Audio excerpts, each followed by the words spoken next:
Okay, Erev Tov, I think we can get started. I hope everybody is doing well, getting ready for Shabbat Shuvah. Okay, so what I'd like to talk about tonight is really the dating of Yom Kippur. And I'll start with, I called it the 3 days. It's a 3-day holiday, the 9th, 10th, and 11th. So I want to start with the question about why Yom Kippur is on the 10th of Yom Kippur. Actually, I had never really thought about this question until I was, preparing for the shiur, and it sort of hit me. What's special about that Yom Kippur is on the 10th of Tishrei? So let me just explain the question a little bit. We know that the main holidays, the 2 main holidays we have in the Torah are Pesach and Sukkot. Those are the 15th of the first month, the 7th month, Nisan and Tishrei are the 2 key months of the year. We discussed last week, Tishrei being the 7th month of the year. 7 is the special number. And of course, those are the holidays that are each a week long. And those are the 2 main holidays, the ones that have a Chol Hamoed. They, of course, appear on the 15th of the month. And of course, that's not a coincidence. Most of our holidays appear on the 15th of the month. Tu B'Shvat, I know these are minor holidays, but Tu B'Shvat, Tu B'Av, Purim, the 14th and the 15th. And of course, that's not a coincidence because the 15th is a full moon. And we know the first mitzvah given to the Jewish people is to sanctify the moon. The Jewish people are compared to the moon. The cycle's going up and down. So when the moon is the strongest, that's when we have our holidays. It's the holidays are basically Jews in history, right? The Shabbat is God in nature, our acceptance of God in nature, and the holidays generally represent some historical event, the Exodus, the receiving of the Torah, the traveling in the desert, etc. So those are, we are the strongest, so to speak, on the 15th of the month. The other holidays, let's say the holiday of Shavuot, it's also in the first half of the month. It's 7 times 7, with 7 being the magic number, as we discussed last week. So the date is not important for Shavuot, and we know the date of Shavuot appears nowhere in the Torah. It's 50 days after Pesach, but it doesn't have a calendar date. And we know in the Talmud there was a debate: did it happen the 5th, the 6th, or the 7th? Really doesn't matter. It could be that we celebrate the 6th. That's not necessarily when it happened. And one day when we go back to the original form of the calendar, where we do it by sight. So again, the holiday of Shavuot won't necessarily be on the 6th of Sivan. It'll be 50 days after Pesach. Rosh Hashanah, we discussed last week, is a hidden holiday. Tiku b'chodesh shofar b'kesa b'yom chagenu. It's hidden, and therefore it's on the 1st of the month, where the moon is barely visible. Then the only holiday, of course, that appears in the second half of the month is Hanukkah. And it's not a coincidence that Hanukkah is a festival of lights. Hanukkah is, first of all, not only the holiday in the second half of the lunar month, it's the only holiday in the winter. Holidays celebrate renewal, birth, so they start in the spring and they end in the fall. Hanukkah, I'm talking about all the biblical holidays, and Hanukkah is a winter holiday. That sort of goes against the whole notion that we have, and it's in the darkest time of the year from the solar point of view, in December, and it's the darkest time of the month, the end of the month, the 25th of the month, when you can't see the moon, and then it renews itself. Hanukkah is we have Rosh Chodesh in the middle of Hanukkah, and it's not a coincidence that Hanukkah is the holiday of light. So what's special about 10? Why is Yom Kippur on the 10th of Tishrei? So I think it's so a little bit obvious, but to think about it and develop the theme, there are really 2 things that come to mind when you think of the number 10 in the Torah. We know numbers are very important. So last week we discussed 7. People this afternoon, Rabbi Bazak was talking about 3. 3 is time to contemplate. The 3 days going to the Akedah, Yonah, 3 days in the whale. 3 days is time to think about what you want to do. 40 is times of transformation. 40 days before the fetus, 40 days at Mount Sinai, 40 years in the desert. 40 is a transformative number. 10, of course, is creation. Is Basara Mamarot Nivra Olam, as the Mishnah in Pirkei Avot teaches. The world was created with 10 sayings. So 10 harkens back to creation, and 10, of course, is also the Aseret HaDibrot, revelation. So creation and revelation, the number 10 are the themes of creation and revelation, and of course they go together. Rashi famously says, Vayihir Vayiboker Yom Hashishi, the 6th, that's reference to the 6th of Sinai, right? Assuming that was the holiday of Shavuot, that the purpose of creation was divine revelation. And therefore, it's clear that Yom Kippur harkens back to creation and revelation.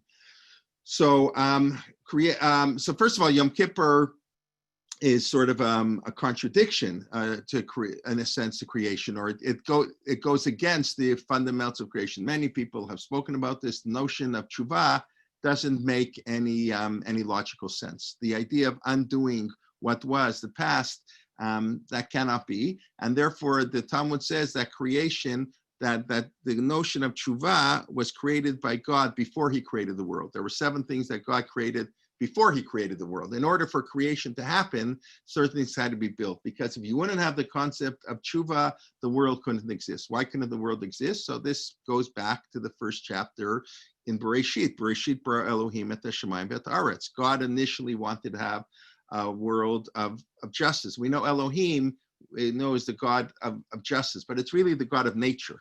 Elohim is the term we use, the God's mastery over nature. Nature is justice. Nature works by certain fixed rules, and you can't change nature. You can't go back and say what happened, what will happen, change it. That's impossible. Nature, in a sense, is the Midat Hadin. God wanted to create the world on the natural order of things. There's no room for tshuva in that world. Of course, that world cannot exist. And therefore, we have the second chapter of Bereshit, where we have the 4-letter name of God, the Yud Kei Vav Kei, the Midat HaRachamim, the attribute of mercy. And that's where, of course, Yom Kippur and Teshuva come into it, because otherwise you would not happen. We could not go on. The Medrash famously comments, Vayihir, Vayibokar, Yom Echad. So really it should say Yom Rishon. It says Yom Sheni, Yom Shlishi, Yom Revi, Yom Chamishi, Yom Shishi, right? So why does it say Yom Echad, one day instead of the first day? So the Medrash comments that Yom Echad, this is Yom Kippur. This is a reference, the special singular day of creation. The first day is Yom Kippur. So when God created the world, Yom Kippur. In other words, Yom Kippur has no historical event associated. We'll get to that later on. But of course, in the Torah, there is no historical event with Yom Kippur either. We associated with the sin of the forgiveness for the golden calf, but that, of course, is not mentioned anywhere in the Torah. Just like the giving of the Torah happened on Shavuot is mentioned nowhere in the Torah. That's whether it's a later day, I don't want to call it invention, but later day revelation, quote unquote, but it's not mentioned anywhere in the Torah that we got the Torah on Shavuot. It means from the Torah's point of view, it's not that important. And the Torah says that God forgave us for the sin of the golden calf, but we're never told it's on Yom Kippur.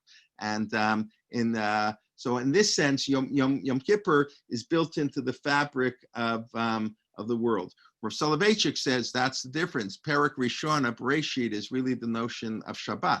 Shabbat is nature. Shabbat exists without people. Mikadesh HaShabbat v'Yisrael v'Azmanim. The Shabbat is sanctified whether or not there are people around, and the Jewish people are the ones who sanctify the holiday. So nature is the notion of Shabbat, and that's the Midat Hadin, so to speak, inflexible and unchanging. It's every 7th day. And Yom Kippur, the holidays, that's the Midat HaRachamim, that's Perek Bein, and we know the holidays are determined by man. We discussed last week that you want to push off Rosh Hashanah by day, Rabbi Gamliel, Rabbi Yeshua.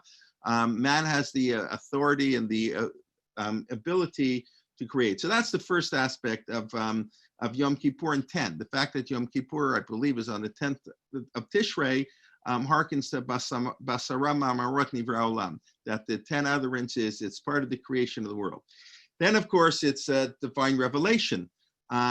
So it's the way our calendar, or the way the rabbis understood our calendar, and this may explain why the Torah doesn't mention the giving of the Torah on Shavuot. The Torah that we have was given on Yom Kippur, right? The way, again, this is not mentioned in the Torah either, but the way the rabbis understood it, we left Egypt on the 15th of Nisan. 7 weeks later, we get the Torah, the 6th of Sivan. 40 days later, on the 17th of Tammuz, the Jewish people dance around the golden calf, and Moshe breaks the tablets. The 18th, he goes up. 40 days later is Rosh Chodesh Elul. It prays the first 40 days, and 40 days after that is Yom Kippur. So the Torah really, there's nothing to celebrate on Shavuot, Zman Matan Torah. That Torah on Shavuot didn't last very long. The Torah we have today is on Yom Kippur, and that expresses itself in our liturgy a little bit, and in rabbinic tradition. that makes Yom Kippur the special day. It's a day of Kabbalat HaTorah. So Yom Kippur is really the notion of the reacceptance of Torah, and it's our built in the notion of creation and revelation, our understanding that God has given us a special gift, a Yom Echad, a special singular gift that he put into creation to allow us the concept of doing Teshuva. Now, with this, perhaps we can explain a very strange minhag, that we have a well-known minhag that maybe we should reestablish, I don't know. The minhag of basically having, I don't know how to phrase it, but basically a singles event. The Mishnah says that Yom Kippur was the happiest day of the year. Yom Kippur and Tu B'Av were the happiest days. Why were they the happiest days? Because on Shebahem, because on those days, the young maidens, Bnot Yisrael Yotzot, B'Kli Lavan Shulot, they would borrow white clothing, white the symbol of purity, and everybody wore the same clothes. You wouldn't know who was wealthy, who wasn't wealthy, and they would go out in the fields and they would dance, and the boys would come and they would meet, they'd go out on dates and hopefully get married. Now this is it's sort of doubly strange, this custom. First of all, it detracts from the whole notion of tshuva, prayer, sort of to go out and meet people seems to go against the whole notion of Yom Kippur. Secondly, of course, it's kind of funny that Yom Kippur, one of the prohibitions of Yom Kippur is that husbands and wives, there's no intimacy allowed. They have to separate. So it's sort of a funny opposite minhag that we have. But the notion of husbands and wife coming together and being married, this of course is the story of creation, that God created the world, and in Perek Aleph he creates what's the purpose of chapter 1 in Bereshit. All the commentaries debate why is the Torah tell us a story of creation. It doesn't really explain creation very well. It's extremely poorly from a scientific point of view. It doesn't fit, etc.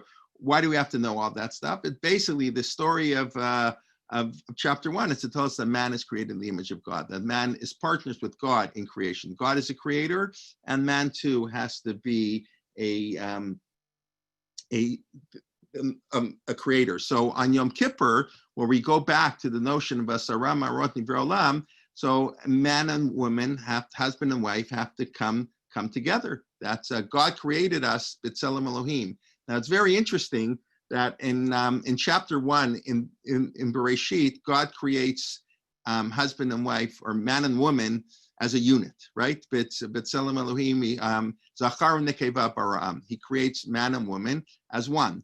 In chapter 2, man is created first, and then he's put to sleep, and then from his body, God takes part of the body and creates woman. Two, in a sense, contradictory stories of the creation of man and woman. And this, Rav Soloveitchik has a famous essay, The Lonely Man of Faith, discussing the different aspects. Man needs to be independent, and now man needs to be part of a social group. And in a certain sense, that's exactly what you have on Yom Kippur.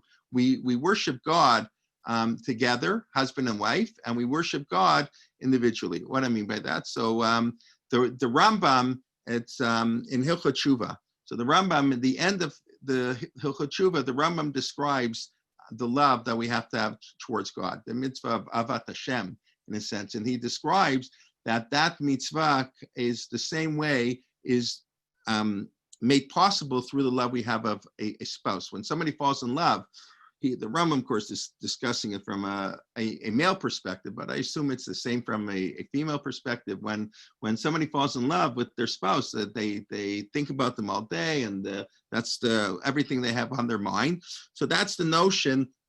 That's how we have to have our love of God. But what the Rambam is really saying, and is that the way to worship God is through a partnership, that one grows, one gets married, and the purpose of coming closer to God. And that's therefore, if the purpose of Yom Kippur is to reestablish our relationship to God, to go back to sort of man in Gan Eden. In other words, why did God create man? In a certain sense, the entire Torah is a story of the relationship that God wants to have with man. Each one of the, if you look at Rashi, in each one of the opening books of the Torah, Rashi basically describes the Torah as a book of the divine love of God towards the Jewish people. Why does the story start at Bereshit? Because God loves the Jewish people and he gave us the land of Israel. Why does we start at Shemot? He likes to count the Jewish people all the time. Why in Vayikra? Because he calls out, the Vayikra is a time of endearment to the Jewish people. Bamidbar counts the Jewish people because he loves us very much. Dvarim, he wants to criticize us, but he doesn't want to criticize us directly, so obliquely, he hints at places. In each one of the 5 books of the Torah, Rashi begins by noting that the Torah is basically a book of love between God and the Jewish people. And that love is, the relationship is manifest in man between the love between a husband and a wife. And the way we grow in our relationship with God is through the institution of marriage. And therefore, on Yom Kippur is the day that husband and wife came together. That's why we try to bring them together. That's when many explain the custom to read the sexual ethics, the Achremot. Why do we read that at Mincha time on Yom Kippur? Because in the afternoon, the people were going out, they were meeting, so they wanted to reinforce these laws. So those laws became the reading that we did on Yom Kippur. Now it's interesting. We said that in chapter 1, husband and wife go together. In chapter 2, they're kind of separate. Now we know that Moshe Rabbeinu had to separate from his wife. And Ben Azai didn't get married. He said, I can't change diapers at 2 o'clock in the morning if I'm going to develop a relationship with God. In order to develop a relationship with God, I can't go through family life. So there is, I think perhaps interesting, there is an aspect, I don't know if that sometimes we develop our relationship with other people, but everybody needs the notion of aloneness, and that's what we have on Yom Kippur. On Yom Kippur, we separate from our wife, just like at Kabbalat HaTorah, that for 3 days, husband and his wives had to separate from each other. So, and that's listen, being alone. Unfortunately, we're in a time period where many people are alone. Loneliness is a terrible thing, but loneliness is always terrible. But being alone is not the same as loneliness. If one needs time, even when one is not lonely, one needs time to be alone to develop the relationship. And that's really chapter 1 and chapter 2 of Bereshit. In a sense, that's what we have on Yom Kippur. And that's really the whole notion of a mechitza in shul. What Soloveitch explained, the whole notion of a mechitza is that man stands alone before God. And that's where we develop our one-on-one relationship with God.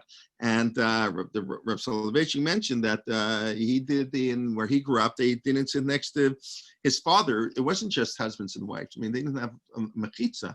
But the notion is the family coming together.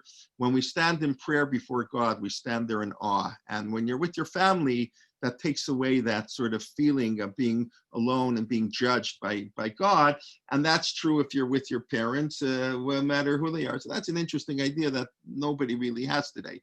We very much teach people it's beautiful when the mothers and daughters sit next to each other in shul and the fathers and the sons, and fine, beseder. But it is an interesting idea that we need that aspect of being alone to develop our relationship with God. But anyways, Yom Kippur, the fact that Yom Kippur is on the 10th of the month, perhaps is hearkening back to these themes of revelation and creation. And the purpose of Yom Kippur is to re-accept the Torah, to be man before we sinned in Gan Eden, where God creates us out of love, and we develop that relationship with God, and we go back. Yom Kippur is Yom Echad.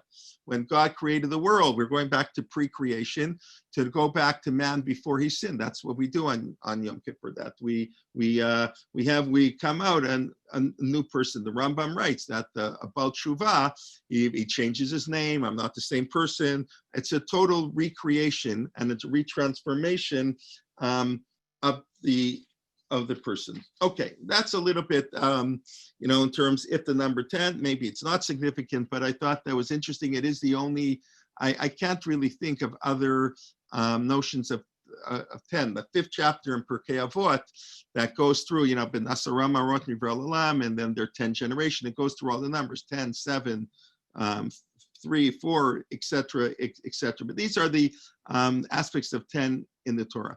But as I'm sure many know, the Torah presents Yom Kippur as not so much on the 10th or not beginning on the 10th. The Torah presents Yom Kippur starting on the 9th.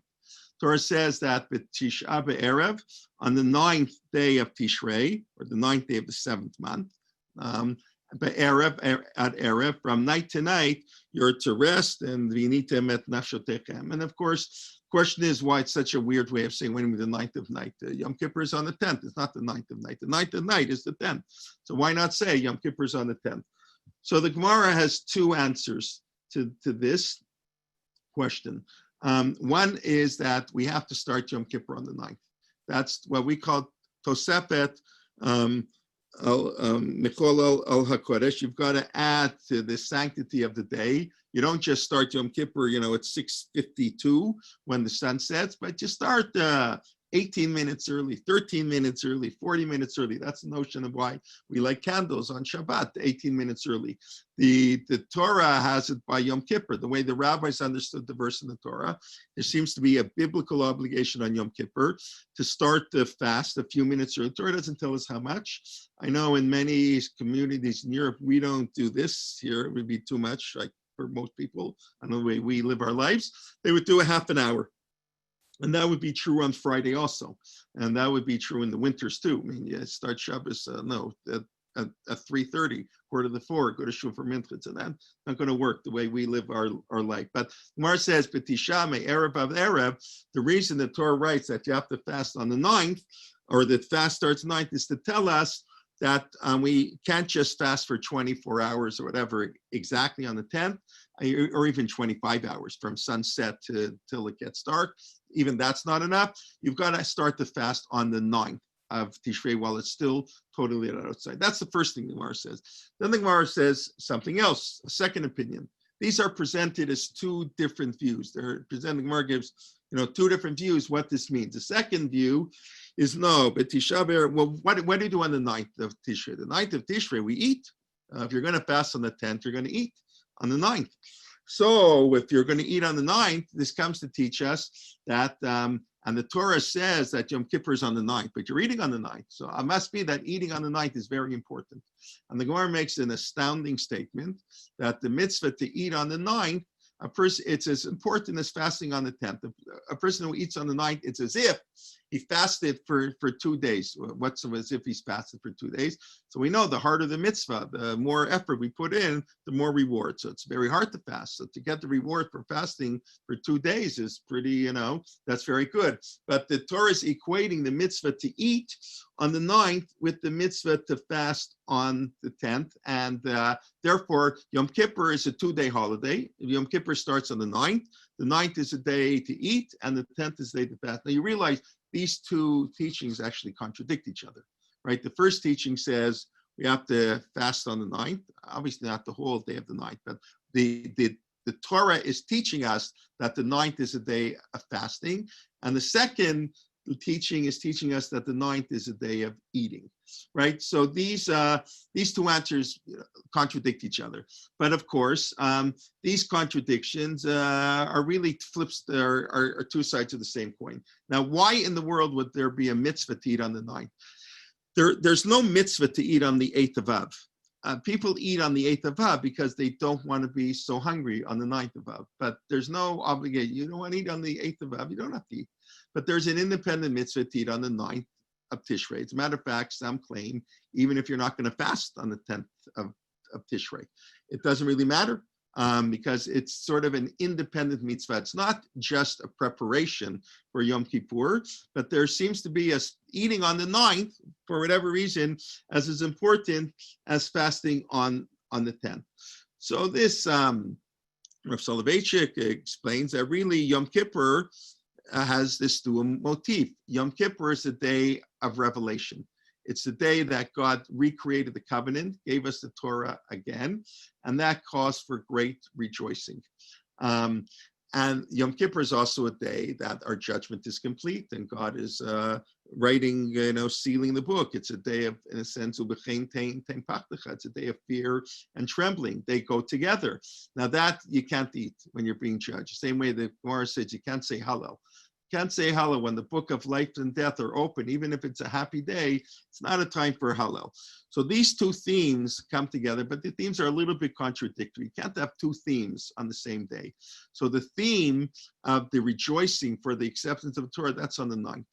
We have Yom Kippur begins on the 9th, and that's a day to celebrate. We're very, very happy we got the Torah.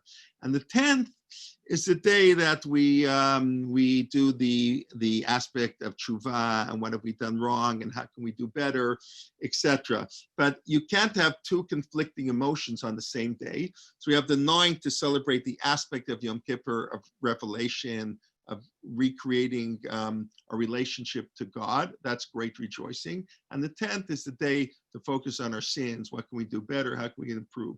The same idea we have on Purim. You have Tiny Esther and Purim back to back, because Tiny Esther, the Jewish people were nearly wiped out, the great fear. And Purim requires us to remember the trembling that the Jewish people and the fear that enveloped them and the danger they were in. But you can't do that when you're drinking and partying and and dancing all over the place. So we have the day before. We do it in reverse. Purim, we first have the fast day, then the celebration. On Yom Kippur, we first do the celebration, and then we do the fasting. I think where Soloveitchik also pointed, but even if not, it seems to be obvious. This is the idea of Yom HaZikaron and Yom Ha'atzmaut. No other country would do something so insane to make their Remembrance Day the day before their Independence Day. That in many countries, Remembrance Day is just a holiday. It's sort of lost its or Memorial Day in the States, Canada, Veterans Day, whatever, different countries. But you don't make it the day before, and it's very hard sometimes for people to transition from one to the other. But the establishment of the State of Israel is a tremendous miracle after 2,000 years and tremendous rejoicing and unbelievable events. On the other hand, they came with great loss and great pain and great suffering. And both, you can't have one without the other, but you can't have them on the same day. So you have to have the two, you have to have them back to back to express it. One day for rejoicing and one day for the negative aside. Now, it's also interesting. The Gemara says, so what? So we got the Torah. So why does it mean we have to eat? We have to eat. So the Talmud says, how do you celebrate Pesach, Sukkot, Pesach, Shavuot, and Sukkot? So we know we have, the holidays are divided in there are 5 biblical holidays, 6 if you include Shmini Atzeret. But let's say the 5 biblical holidays: Pesach, Shavuot, Sukkot, and Rosh Hashanah, Yom Kippur. And they, we group them Pesach, Shavuot, Sukkot, and then we view them. Those are the Shalosh Regalim, and then we have the holidays in Tishrei, Rosh Hashanah, Yom Kippur, and Sukkot. And Sukkot is a dual holiday. So we'll talk about that next week, and that's why Sukkot is Zman Simchatenu, and Sukkot is Chag, because Sukkot is the culmination of Rosh Hashanah, Yom Kippur, and Sukkot. And Sukkot is also the culmination of Pesach, Shavuot, and Sukkot. So we know that there's a mitzvah of simcha, of rejoicing on Pesach, Shavuot, and Sukkot. That's we alluded to this. Is there a mitzvah of simcha on Rosh Hashanah Yom Kippur? The simple answer is yes, and that's why Rahman al-Litzlan, if somebody is sitting shiva, the Rosh Hashanah Yom Kippur canceled the shiva. There's a din of simcha, just the two rates, not simcha yetera, not excessive joy, but there is a mitzvah of simcha. Now, how is this mitzvah of simcha celebrated? So the Talmud quotes a sort of strange debate. Many of us know the view, and that's the view we accept, of Chatzi Lachem v'Chatzi Lashem. You do half and half. What's a holiday? Man and man and man and God. We enjoy, we rejoice, we well, unfortunately, maybe not now, but we invite our friends over and we have a nice meal. We have the family who we can have over, and that's Chatzi Lachem. And we have half a day in shul and learning Torah, half a day spiritual pursuits, and half a day are physical pursuits, so to speak. That's the view. There is another view, can't do that. Can't have, what do you mean? You can't mix the two. Either kulo lashem or kulo lachem. It's a very strange view. Either you celebrate the day 100% to God, kulo, you spend the day learning Torah all day. spirit, praying all day, saying Tehillim, whatever you do, it's in spiritual pursuits. Or Kulo Lachem, or today to rejoice. All week we work hard, we study, we daven. Pesach time, that's a time to celebrate our national freedom. Go on a tiyul all day, go out. It's not the time to worry about shul and learning and no spirituality, so to speak. O Kulo Lachem, O Kulo Lashem. Very strange argument, but the idea is that it's very hard to take these two ideas. How do you drink and celebrate to God at the same time? That's what we do, but maybe it's the other view. But everybody agrees that the Talmud says that on Shavuot, everybody agrees you have to eat. You have to have a festive meal, because that's the day we got the Torah. And on the day we got the Torah, that's the day we have to eat. Why do we have to eat on the day we got the Torah? Okay, we like to eat, but the question is, why is it a mitzvah? Why is it an obligation to eat, even if you're not hungry, to eat on this day that we got Torah? So this, the Beit HaLevi, that's Rav Soloveitchik's great grandfather, who he's named from, Rav Chaim Soloveitchik's, father. So the Beit HaLevi, they were the Soloveitchik family, are Levim, explains that the purpose of the Torah is to elevate our physical being.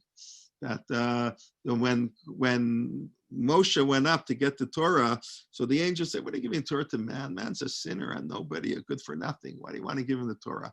So God didn't answer. God said, "Moshe, you want the Torah? You take on the angels. You answer."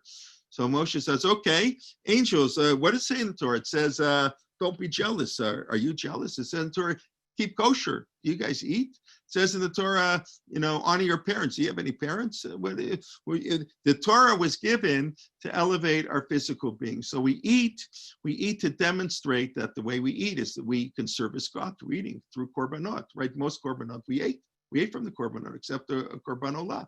We can elevate the eating to something special. That's what Torah is about. So we have to celebrate Torah by elevating our physical being. And it's funny, on Yom Kippur, this is what you have. The ninth is like the Kulo Lachem. It's all for you, celebrate. And Yom Kippur is Kulo Lashem. Yom Kippur is a day totally to God. We divorce ourselves from all physical aspects of our life. That's the 5 inuyim, the 5 prohibitions are where we're not allowed, we're to be as angelic as we can be. We're supposed to leave the physical world, but we also have to be part of the world. So those two themes are in the 9th and the 10th. Those are the two themes of Yom Kippur, but the 9th of Tishrei is just as important. That's what the Gemara says. I know we don't, it's hard for us to conceive it, that the 9th of Tishrei is really as important as the 10th of Tishrei. That doesn't make sense. Like eating the Sudam Afseket and the Ela go together. That's what it says in the Gemara.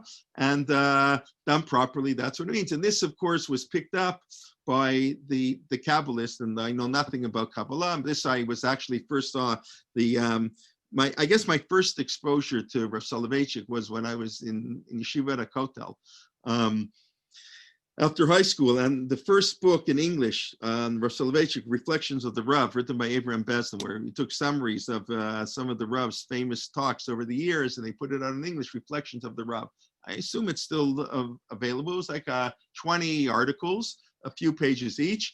And in there, Rav Soloveitchik, one of his talks was about Purim and Yom Kippur. The Kabbalists say that Yom Kippurim, Yom Kippurim, that's what it's called in the Torah. Yom Kippurim says, it's not called Yom Kippur. We call it by short form Yom Kippur, but it's Yom Kippurim. Now, of course, Yom Kippurim means a day like Purim. Now, obviously, this is anachronistic. Purim didn't exist for many years later, but that's okay. It's the idea. They saw Yom Kippurim.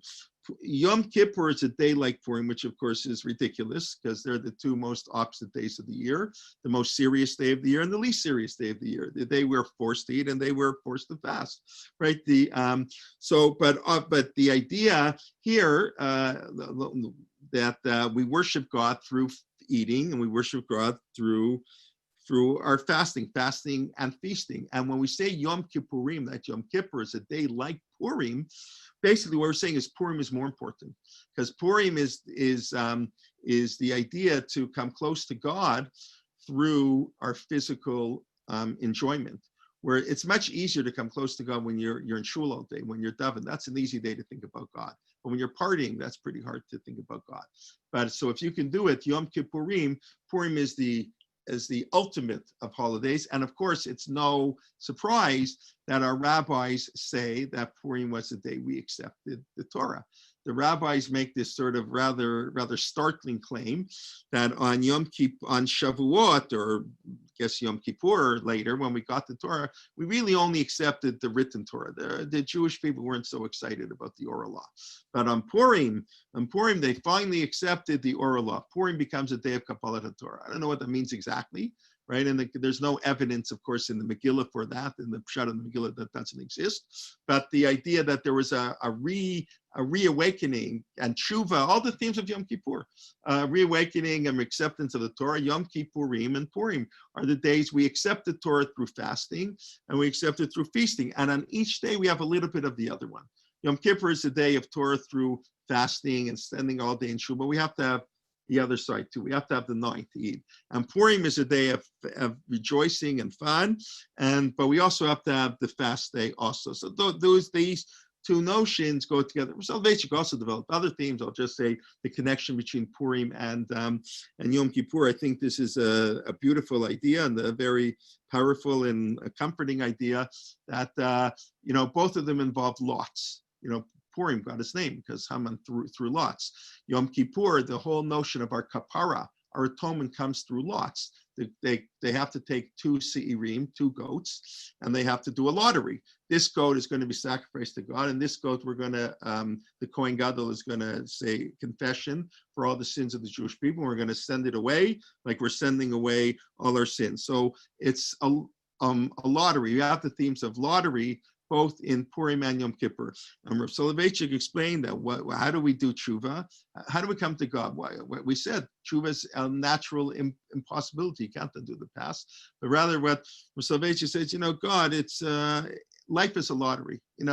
You make us born in the 21st century in the Western world with all its temptations and all its bombardment and media and everything around us and all the cues out there in the world.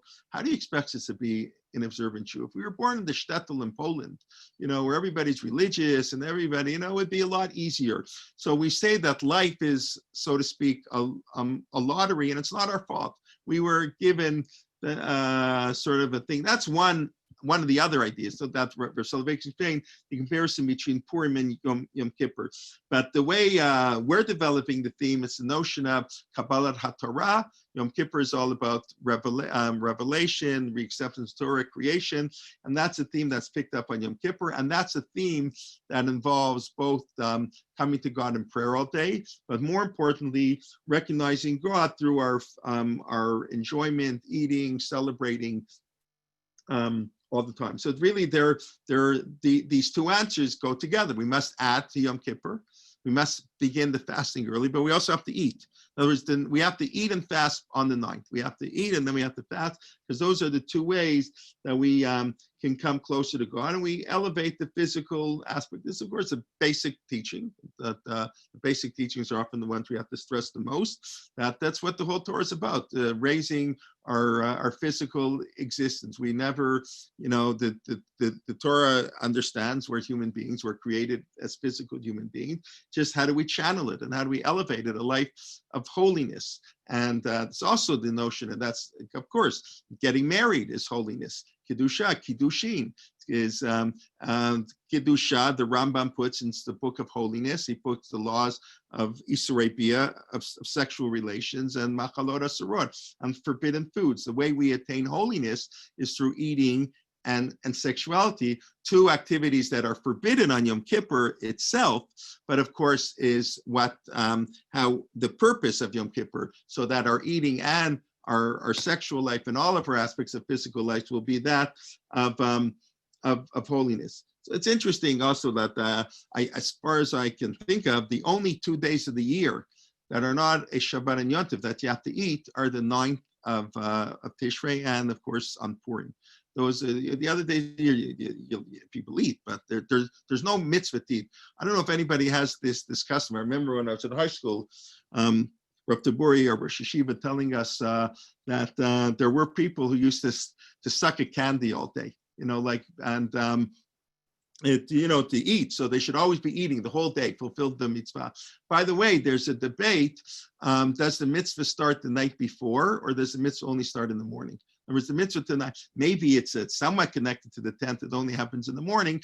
And that, of course, is the debate. What kind of slichut you say? Many people who've been going to slichut every morning, they look forward to Erev Yom Kippur. And after 2 weeks of slichut, it's not so easy to say. If you don't prepare, you don't understand what you're saying. It's better to say less and understand it. But Erev Yom Kippur, we have very little slichut.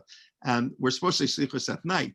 So the custom say it at night, so we assume that the night starts at night. We're not going to say a lot of slichuts on the night. We say a lot of slichuts on Yom Kippur, but not on the night. I believe in the Breuers community, the custom is they say long, like on Erev Rosh Hashanah. Somebody can correct me if I'm mistaken, but I believe in their community, they like an Erev Rosh Hashanah, very long slichuts, because the night of the ninth, whether it's right before Yom Kippur, and the ninth, the mitzvah of the ninth hasn't yet started. And of course, that's a lot harder. Okay, now that's the 9th and 10th. What about the 11th? The 11th of Tishrei is also part of Yom Kippur. What do I mean by that? So we have two references in the Torah, sort of, again, not explicitly said in the Torah, but the way the commentaries understand it. So the story of Yitro and Moshe, when Yitro tells Moshe judgment, that's Rabbi Silber talked about that yesterday, the day of Miha Boker Ada Erev, Yalla, the first slicha, we say the first piyut, we say after Kol Nidre, after the Amida, and then Yalla, Mi Boker Ad Erev, that's the language of the Torah that Yitro saw Moshe was judging the people, Mi Boker Ad Erev. So God judges the people, Mi Boker Ad Erev. It's a play on that idea. So it says, Vayihimi Macharat, it was on the next day. What do you mean the next day from what? We don't know what the previous day was. Yitro came, but we were never told what there was. So Rashi says it was the day after Yom Kippur. In other words, what happened on the day after Yom Kippur? The day after Yom Kippur is where we had to solve disputes between man and man. In other words, we're supposed to do, in a sense, before Yom Kippur, but the idea here in the Torah, right? Yom Kippur, we all know, Yom Kippur does not atone for sins between man and God. God has no right.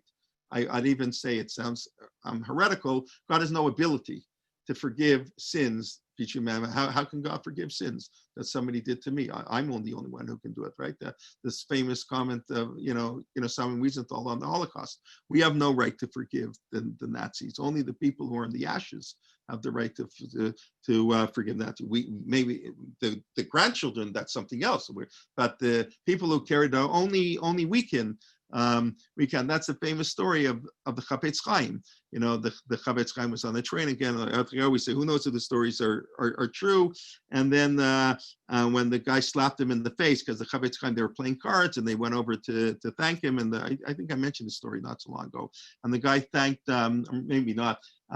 And this old man walks over, you shouldn't do this. And when the guy said, who are you? Get out of here. And he slapped him in the face. And when the train landed. When the train arrived in Radin, there were all these people greeting the Chafetz Chaim. The person realized he didn't know it was the Chafetz Chaim. He knew who the Chafetz Chaim was. Oh my God, I hate the Chafetz Chaim. And he went to the Chafetz Chaim begging for forgiveness. And the Chafetz Chaim said, no, I can't forgive you. And he said over and over again, he said, no, I can't forgive you, can't forgive you. And he wouldn't forgive him. So a student said to Chafetz Chaim, Rabbi Kagan, I don't know, says, I don't understand. Like, it's such a, I'd say, why won't you forgive him? Says, I can't forgive him. He didn't hit the Chafetz Chaim. He hit some old man. If he would have known the Chafetz, he wouldn't have hit the Chafetz Chaim. The Chafetz Chaim can't give forgiveness for hitting the old man. So, so Yom Kippur only works between man and God. We have to stress that more than we stress it. We all know it, but we have to stress it. Have to make up with people. So that's what happened. Mehimi Macharat. Moshe is resolving the disputes between, that's why he set up the court, so people won't have disputes. And then Yitro gives him the advice. That's right before Kabbalat HaTorah. In a certain sense, the 9th, even though it's on the 11th of Tishrei, I mean, Yom Kippur didn't exist, the whole thing didn't exist, but conceptually, in other words, that's what you do, and it's written in Torah right before Matan Torah. The next part of the Torah is Matan Torah. So before you go to Matan Torah, you have to have the judgment. What's the purpose of the Din Torah? The purpose of Din Torah is to bring peace between people, to resolve disputes. So that's the Parsha written in the Torah right before the receiving of the Torah. right before we get to Torah, and the rabbis say it happened on the day after Yom Kippur. Then there's later on, Vayakel Moshe. Later on in Shemot, by Parshat Vayakel, where we recount all stories of the Mishnah, all the boring parts. We again Truma and Tetzaveh repeated. So, but he gathered the people. When did he gather the people? Rashi says it was on Lemacharet Yom Kippurim, the day after Yom Kippur. He gathered the people.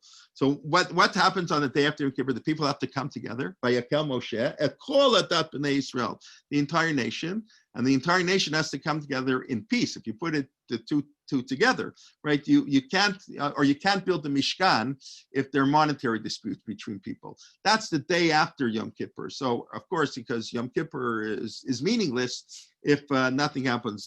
If it doesn't lead to something after Yom Kippur, it's meaningless. So twice the Torah says the result of Yom Kippur is building a Mishkan. That's our relationship to God. And the other result of Yom Kippur is man to man, is having a court system to resolve disputes. Bein adam lechaviro, bein adam lemakom. Yom Kippur, we want Yom Kippur only works for man and God, but Yom Kippur is supposed to inspire us to do tshuva man to man. So we have these two aspects alluded to. The rabbis are saying what happens right after Yom Kippur. Now we can build the Mishkan, and of course that's what a sukkah is. We'll talk about this next week, please God.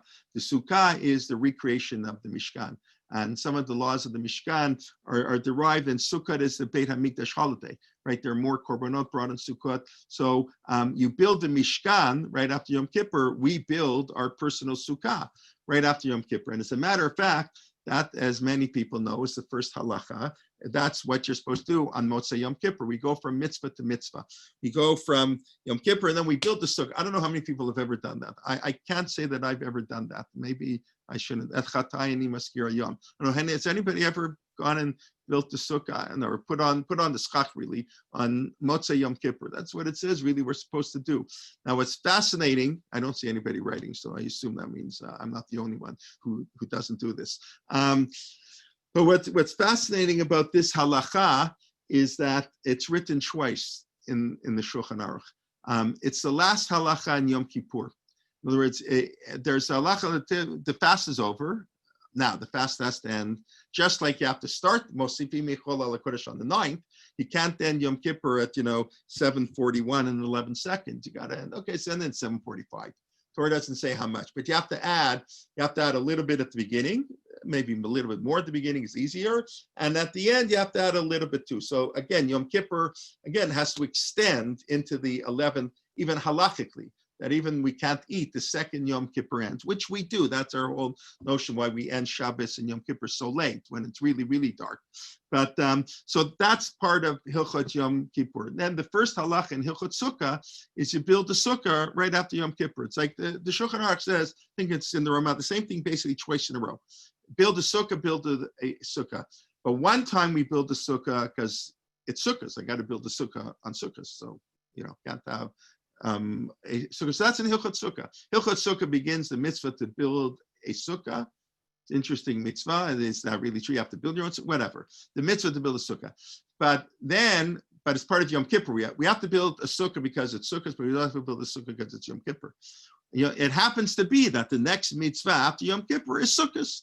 But as part of Hilchot Yom HaKippurim, we have to build a sukkah. So in a sense, that's part of Yom Kippur. Building the sukkah is part of Yom Kippur. And it's also part of Sukkot as we transition from one to the other. Now, Sukkot and Yom Kippur, right, are the two times in the Torah it says Lifnei Hashem. Yom Kippur is all about Lifnei Hashem Titharu. And Sukkot is Smachtem Lifnei Hashem. And as Rav Soloveitchik famously explained, that's the real mitzvah of happiness, is being in the presence of God, Lifnei Hashem. When a person can feel the presence of God, it brings great joy. People know, it's in the Machshah they have with the Rav Lichtenstein, Rav Aaron Lichtenstein would say, if you ever want to ask the Rav anything, ask him about Motzei Yom Kippur. He was in such an ecstatic mood. And I also know, very often Yom Kippur, I don't want to look at the newspaper, I don't want to turn on the radio. You know what? you escape the world for a day. It's such a beautiful feeling. If you can, it's not easy, but, and you have to work on it all year. For Jews who only go to shul 3 days a year, and Kippur is like, it's an awful day. It's ridiculous. Who can stay in shul all day? And it's crazy. But if you go to shul all year and you're bored half the time, you mumble the words, but hopefully on Yom Kippur, you can get inspired. Hopefully, you practice all year for these moments, these highlight moments. So Yom Kippur is a very inspiring day because you feel the presence of God much more. Ifnei Hashem, and that continues that night. So Rav Lichtenstein said, the Rav was so excited after Yom Kippur, and sometimes he wouldn't eat for hours. People are very excited. They don't eat. That is the difference, actually, really, the difference between Yom Kippur and Tishba. On Tishba, we don't eat because we're mourning. On Yom Kippur, we don't eat because we're so excited. We're so happy. We don't need to eat. In other words, we have no interest in eating. Tishba is a very different thing. But both Yom Kippur and Sukkot has this notion of Lifnei Hashem. And of course, but the Lifnei Hashem of Tahara, on Yom Kippur, it's purity. It's purifying ourselves, cleansing ourselves from sin. When we do that, then we can have the Lifnei Hashem of Simcha. And that's why, like you mentioned, Sukkot is the ultimate holiday, because it's leading from Yom Kippur. Yom Kippur that doesn't go to Sukkot is not much of a Yom Kippur. And that's we say the lulav and the etrog is our sort of we're waving the flag, that God has forgiven us, etc. But that's the continuation of Yom Kippur. Has to go beyond. Or as the Gemara says, the reason we fast is to give charity. In other words, we don't fast for fasting. Yom Kippur in and of itself is of very little meaning if it doesn't extend to the 11th, if it doesn't extend to building a Mishkan, building our personal Sukkah. I don't just mean a personal Sukkah on the week of Sukkot that we eat in. I mean, our home is our personal Sukkah, is our personal Mishkan. Our table is our home is our shul is a Mikdash Ma'at all the time. Our homes are miniature temples, so that we have to do all the time. Whereas as I always like to quote, I first heard it from Rabbi Liebtag, but he claims he heard it from the Chama Leibowitz, and a lot of other people said it's a beautiful idea. Maybe a lot of you have heard, but it's very true and it's very cute. But it's much more important what we do between Yom Kippur and Rosh Hashanah than what we do between Rosh Hashanah and Yom Kippur, right? We focus so much between Rosh Hashanah and Yom Kippur, the Aseret Yemei Teshuva, return, repent, improve. It's very nice.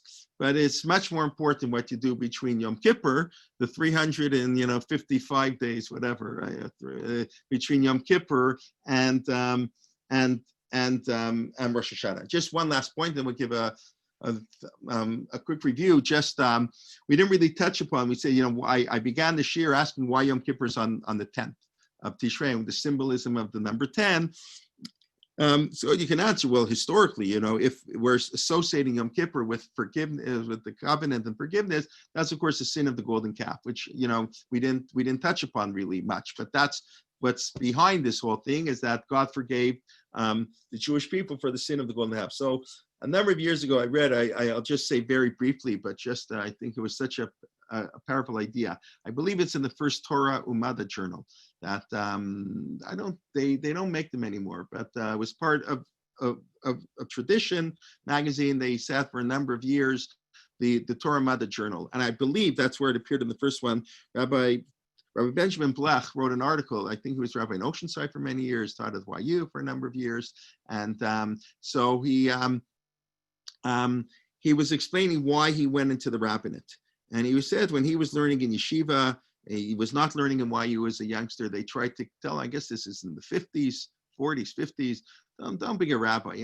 Rabbis have to compromise. It was much different in America. You'll have to go to shul without a mechitza. You have to do this, you have to do that. Don't be a rabbi. And he explained why it was important. It's an article why he went into the rabbinate. It's a fascinating article. But the one point I want to make is that it says in the Shulchan Aruch that on Rosh Hashanah, we come home, there's a debate. We talk about fasting Kippur. The Gaonim, in the Gaonic period, there was a custom to fast on Rosh Hashanah. I think I mentioned last week that Rav Chaim Soloveitchik, I believe he fasted on Rosh Hashanah. Again, what's the mood of Rosh Hashanah? Do we have this spirit? So we assume not so. We assume it's forbidden to fast. But some say it's a mitzvah, or it's a mitzvah. It's at least a nice custom to fast on Rosh Hashanah if you're so inclined. But the Shulchan Aruch says no. In other words, he rejects this Gaonic practice. He says you have to go home on Rosh Hashanah, you have to eat. And you have to be happy because God forgave our sins. Yeah, maybe you can cry at Untitled Chapter a little bit, and Miyamut, especially this year, so more resonance. But so yes, but when we come home, when we're finished, we heard the last of the shofar, we should be very happy and have a joyous meal. We dip in honey and sweet year, and we're excited. So what are we doing on Yom Kippur? Or so what are we going back for Shul on Yom Kippur? God forgave us. So he says the difference between Rosh Hashanah and Yom Kippur. Well, what's Yom Kippur? Yom Kippur is the Cheder Egel. What's the Cheder Egel? How many people participated in the Cheder Egel? So the Torah says us, Kishloshadal, 3,000. Again, the Torah is talking about the males. How many males were there? 603,550. 3,000 out of 603,000. That's 0.5%. 99.5% of the Jewish people did not participate in the sin of the golden cow. That's amazing. Can you imagine a Jewish community where 99.5%, do what's right, and only 0.5%, 1 out of 200 Jews do what's wrong? Amazing. And when does God get angry at the Jewish people?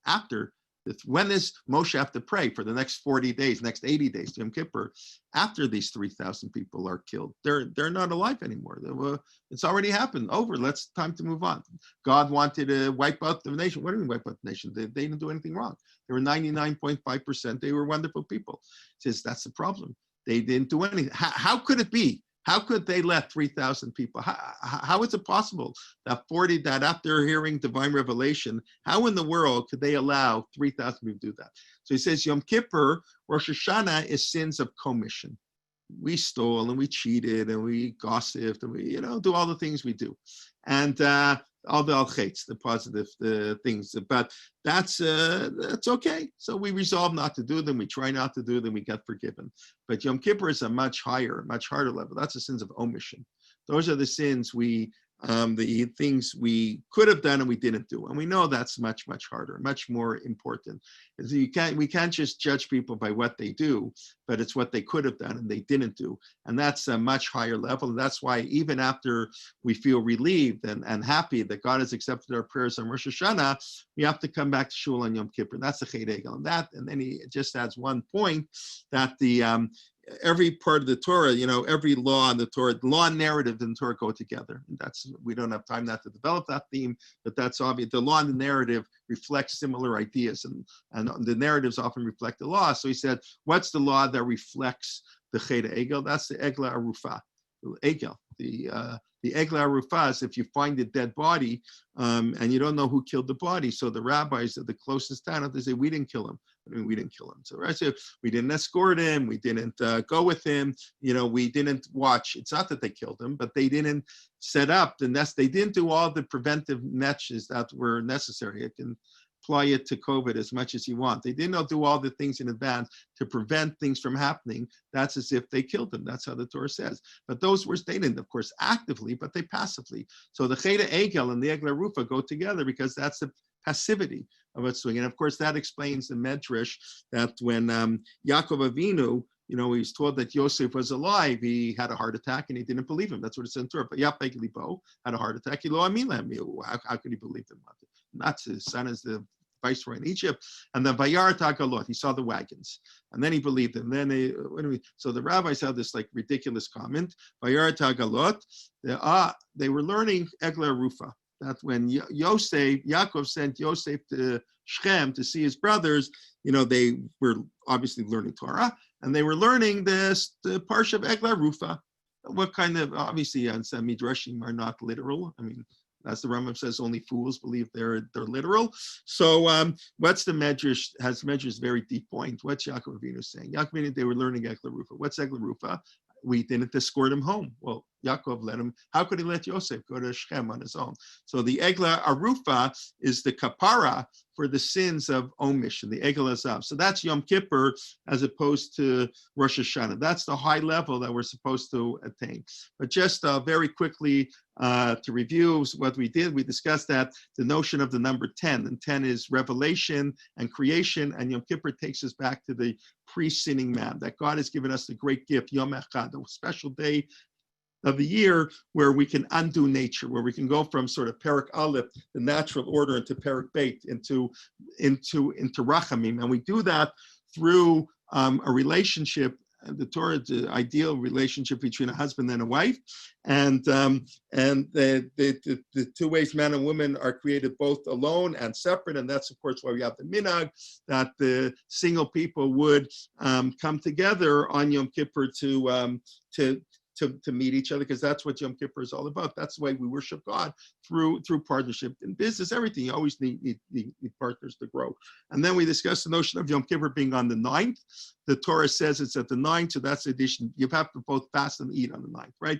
There's a mitzvah to start the fast early, and eating is just as important as fasting. And those are the two models, the way we develop our relationship to God, through withdrawal, through fasting, and through feasting. And yet the way to come close to God through feasting is on a higher level. Yom Kippurim. Yom Kippur is like Purim, the feast. But these two themes are celebrated on two different days. The feasting on the 9th, the fasting on the 10th, and so too on Purim. And one celebrates the receiving of the Torah, the reestablishment of the covenant, and one celebrates, or not celebrate, one is our looking internally at all our sins of omission on Yom Kippur, what we're doing wrong, etc. And then, of course, Yom Kippur has to extend to the 11th, halachically even. The halacha says you build a sukkah, and that's, of course, because the command to build the Mishkan, according to the commentary, was given on the day after Yom Kippur, and that day of Yom Kippur is when the Jewish people came together by Yakel Kolam to build the Mishkan, but only after they had set up the courts of law to resolve their disputes. So that's hopefully a little bit insight, or some of the ideas of Yom Kippur. It's the idea of recreation and coming anew, both in our relationship to God and in our relationship to other people.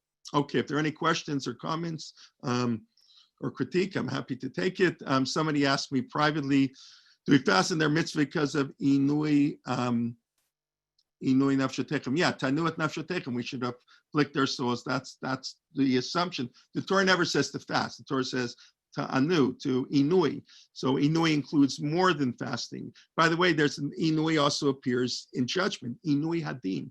The same idea, tanuat nafshatechem.